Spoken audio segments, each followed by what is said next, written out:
Nezitese sheri sineza nta kibazo urabona twasohotse nyine ahantu heza hatuje nagira ngo nyine tube hari tuntu tutari tumeze neza muri iki cyumweru nagira ngo twicare hamwe tutunoze kuko ntabwo ibintu byo guhora dushwihurana tuvugana nabi imishi yawe ntago ari byiza ahubwo igikwiye nuko umuntu yabona ko umuntu agomba guha umwanya urugo tukitekerezaho kandi tukaganira nimba hari uwo ikosa ribogamiyeho tugasabana imbabazi sibyo mu makere ndabyemera pake ndabyemera ngewe nubwo naje narinje mfite abantu banyoshya mfite undi mugabo aba ndi mu matwi ariko ngewe ibyo ngibyo nicaye natekereza nk'umubyeyi mbona ko kwisigira abana atari ibyo ubwo rero ni byiza nta kibazo ngiye ngomba kugaruka mu rugo rwanjye upfa nawe kutandutisha abandi bagore ntundutisha abandi bagore ngo cyangwa undutisha abakozi bari mu rugo icyo nicyo cya mbere cyari cyaranjanye ariko ndemera kugaruka mu rugo rwanjye bisa ko twasohokeye hano hantu waba watumije akantu ko kunywa urabona nyine harakiye nyine nje nikundira ifi nikundira ifi buriya nyine nkinywera agafanta ndabizi ndagukunda cyane ndabizi ndagukunda ariko ntabwo ukwezi kuraburaho iminsi mikeya kugira ngo mbe gufata nyine tukajya hano kuko urabona twaje hano tuje kugira ngo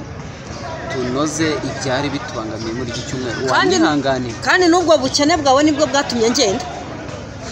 ubwo bukene bwawe uzi ko ari cyo kinjyana gusa abagabo bafite ikofe nyine barayifite pe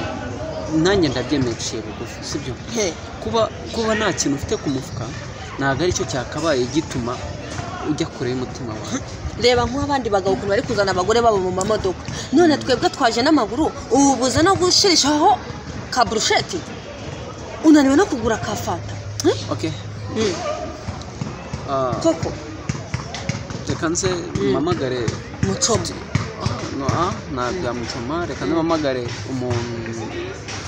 inshuti yanjye ndebe ko kuko aho duherukana kuvugana ko yari yambwiye ko we ukwezi kwe kwapfuye urabizi amafaranga nafataga nagiye nyarihiramo abana dore urabona Keza atsinze primeri amashuri abanza yisumbuye agiye turimo kumutegura ko yajya sogonderi amafaranga afata nta handi hantu njya nyacisha handi abari kubyuruka rero pe sheri ndagukunda witwarwa n'iraha ngo wumve ngo ukeneye imbere na mbere ukeneye iyo fata iyo fi ukeneye iyo nkoko iyo brusheti shyira umutima ku rugo wumve ko mu bukene bwose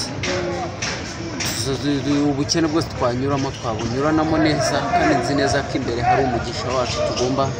kuzagera ku Imana yaduteganyirije ntabwo uca inyuma ni ibintu muhoza ku mutima iyo ndi no mu kazi ntabwo sishobora kwerekeza amaso yanjye ku gitsina ariko ubwo waranagerageje asize Keza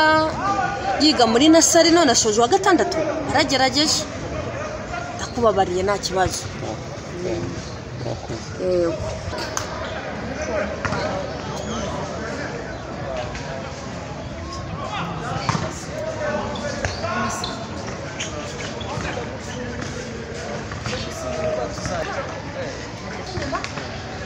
ariko mu mahanga wenda ari heza baretse tukagurisha inzu tukimura sibyo sheri